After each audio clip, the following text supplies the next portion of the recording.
वैसे तो ethanol petrol में मिलाया जाता है, तो उसके सवाल भी पेट्रोलियम मिनिस्टर से पूछने चाहिए थे, बट इस देश में इथेनॉल के ब्रांड एम्बेसडर हमारे रोड मिनिस्टर हैं फॉर ऑब्वियस रीजन, तो ये सवाल भी हम उन्हीं से पूछना चाहेंगे। उन्होंने थिंक स्कूल की एक पॉडकास्ट पे बोला था कि पानी की कोई कमी नहीं है। जब गणेश ने उनसे पूछा कि सर इथेनॉल बनाने के लिए शुगर केन वगैरह, मेज वगैरह इतना पानी चाहिए होता है, तो पानी की कमी ऑलरेडी है। तो उन्होंने बोला कोई भी बोले पानी की कमी है वो इंसान एंटी नेशनल है। तो उनके हिसाब से सारे गांव, सारे शहर जहां जहां पर पानी की कमी है, लोग तरस रहे हैं, वो सारे एंटी नेशनल है।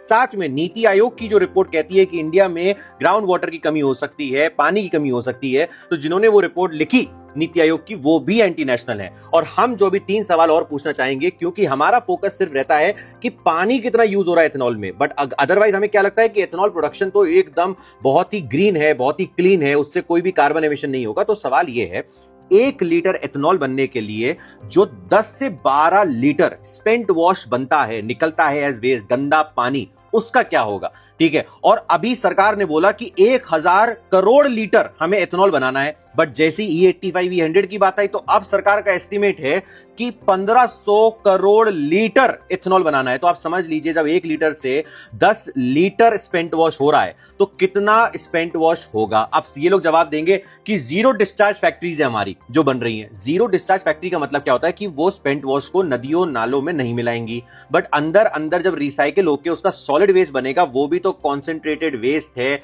स्लज, ऐश, ये सारा वेस्ट है। इतने ट्रक, इतना डस्ट वेस्ट है, उसका क्या होगा? और अगर इतनी समझदारी से फैक्ट्रीज अलॉट करी जा रही थी, तो मेघालय का ये बर्नीहाट वाला एरिया जहां पर ऑलरेडी इतने सालों से इतना पोल्यूशन था, WHO की सेड लिमिट से 25 गुना ज्यादा PM 2.5 की लिमिट थी वहां पर, मतलब वहां पे प्रेजेंट था, और साथ में वहां पे लोगों को स्किन डिसीजेस, ब्रीदिंग प्रॉब्लम इतनी ज्यादा हो रही थी, तो वहां पर ये फैक्ट्री कैसे बनी, ये भी सवाल है। और इतनी सारी और फैक्ट्रीज में जो प्रोडक्शन हो रहा है वो क्या पूरा गवर्नड है? क्या वहां पे जो एमिशन निकल रहा है हवा में बॉयलर से, वो क्या गवर्नड है? ये सबसे बड़ा सवाल है। और अगर हमें ग्रीन एनर्जी की तरफ इतना फोकस करना था, तो जो हम E10 E20 से आगे बढ़ के E85 E100 तक जा रहे हैं, उतना दिमाग, उतना पैसा, उतना रिसोर्सेज अगर हम लोग मोबाइल में लगा लेते, इलेक्ट्रिसिटी में लगा, मतलब ई व्हीकल्स में लगा लेते, तो ज्यादा फायदा होता। नहीं तो हाइड्रोजन में हम अगर इन्वेस्ट करते आगे फ्यूचर के लिए, तो ज्यादा फायदा होता। बट ये सब कुछ हटाकर कहां करा गया? इथेनॉल में।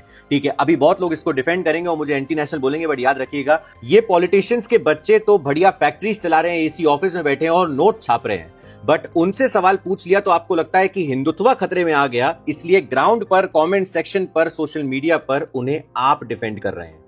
तो ध्यान रखिए फायदा किसका है और नुकसान किसका।